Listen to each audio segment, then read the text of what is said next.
5ই August দুপুর বেলা আমি যখন জোহরের নামাজের তাহরিমে বাঁধবো, আল্লাহু আকবার বলবো, মসজিদে ইকামত চলতেছে, কদ কামাতিস সালাহ হয়ে গেছে, ওই সময় আমার মোবাইলে রিংটোন বেজে উঠলো। আর 2-3 সেকেন্ড কথা বলার সময় আছে। গুরুত্বপূর্ণ ফোন দেখে আমি রিসিভ করলাম। বলল তাড়াতাড়ি সেনা আপনারা এই ক্যান্টনমেন্টে আসেন, সেনা প্রধান কথা বলবে, পরামর্শ করবে। আমি বললাম নামাজে দাঁড়াইতেছি, নামাজের পর, এর আগে সেনা প্রধান হোক আর যেই হোক, কথা কওয়ার টাইম নেই আমাদের।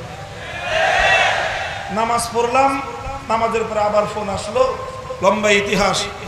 বলল তাড়াতাড়ি আসেন, আপনাদের সাথে পরামর্শক্রমে দেশের এই অচল অবস্থা নিরসনে মাননীয় সেনা প্রধান তিনি ব্যবস্থা গ্রহণ করবেন। গেলাম ঢাকা সেনানিবাসের সেনা সদরে, সেনা কর্মকর্তার যে অফিস, সেনা প্রধানের যে অফিস, সেখানে গেলাম। সেখান থেকে কাজ সারতে সারতে আসরের নামাজ হয়ে গেছে।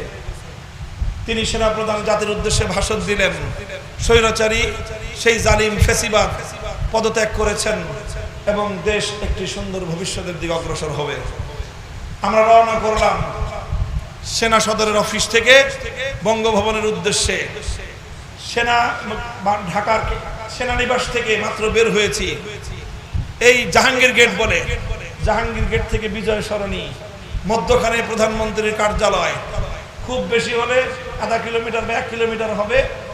এই 1 কিলোমিটার পথ চলতে চলতে যখন আমরা এই বিজয় সরণিতে এসে পৌঁছলাম, সেই বিজয় সরণিতে সেনাবাহিনীর তত্ত্বাবধানে বিশাল এক মূর্তি তৈরি করা ছিল। বিশাল মূর্তি, মাথা উঁচু করে তাকাইতে গেলে টুপি পরে যাওয়ার অবস্থা। এত উঁচা মূর্তি, এত বড় দেবতা, হুবলের চেয়েও বড়। এই মূর্তি এত শক্তিশালী, মজবুত ভাবে বানিয়েছে।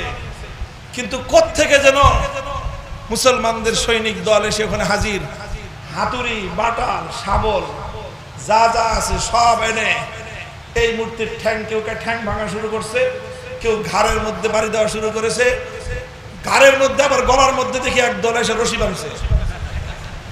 আশ্চর্যান্বিত হয়ে গেলাম যে সেনা প্রধানের অফিস থেকে বের হয়ে 2 কিলোমিটার রাস্তা আমরা এই বিজয় সরণি পর্যন্ত এসে পৌঁছতে পারলাম না। এই সকল মানুষগুলো কোত্থেকে আসলো? মনে হয় যে আল্লাহর পক্ষ থেকে আসমান থেকে ফেরেশতা নাজিল হয়ে আসছে। ফেরেশতা ছিল না, কিন্তু এদের কার্যকলাপটা ফেরেশতার মতোই ছিল। এরা ওই কাজই করেছে যে এই কাজ আল্লাহর ফেরেশতারা এসে করে। এইভাবে ভাঙতেছে মূর্তি। কিছুক্ষণ পরে দেখলাম ইয়া মোটা রশি নিয়ে আসছে, চিকন রশি দিয়ে গলায় পেঁচায় মানায় না। এটাকে এত বড় দেবতা, এই দেবতার গলায় পাতলা রশি মানায় না, ইয়া মোটা রশি বানায় নিয়ে আসছে। এটার ভিতরে যে রড, এত মোটা মোটা রড, 10 তলা 20 তলা মানে হাই রাইজ বিল্ডিং গুলো যে বানায়, সেই রড দিয়ে তৈরি করা হয়েছে এই বিশাল দেবতাকে। সেই দেবতার রড ভাঙার জন্য, পায়ের রক কাটার জন্য এরকম ভাবে এই হাতুড়ি বাটাল দিয়ে তো হয় না। পরে কোত্থেকে যেন এরা হ্যাকসো ব্লেড নিয়ে আসছে। হ্যাকসো ব্লেড দিয়ে কাটতে কাটতে কাটতে কাটতে সন্ধ্যা পর্যন্ত গড়াইছে। তারপরে বিশাল এই হুবলের মূর্তি এটা ভূপাতিত করে আল্লাহু আকবারের স্লোগানে গোটা ঢাকার জমিন প্রকম্পিত হয়ে গিয়েছে। এইভাবে মাগরিবের আগেই সারা বাংলাদেশের টেকনাফ থেকে তেতুলিয়া পর্যন্ত মুসলিম জনপদ জাতীয় সম্পদে নির্মিত অবৈধ এই মূর্তিগুলোকে অপসারণ করে এদেশের মানুষ 5ই আগস্টের বিপ্লবের বার্তা পৌঁছে দিয়েছে।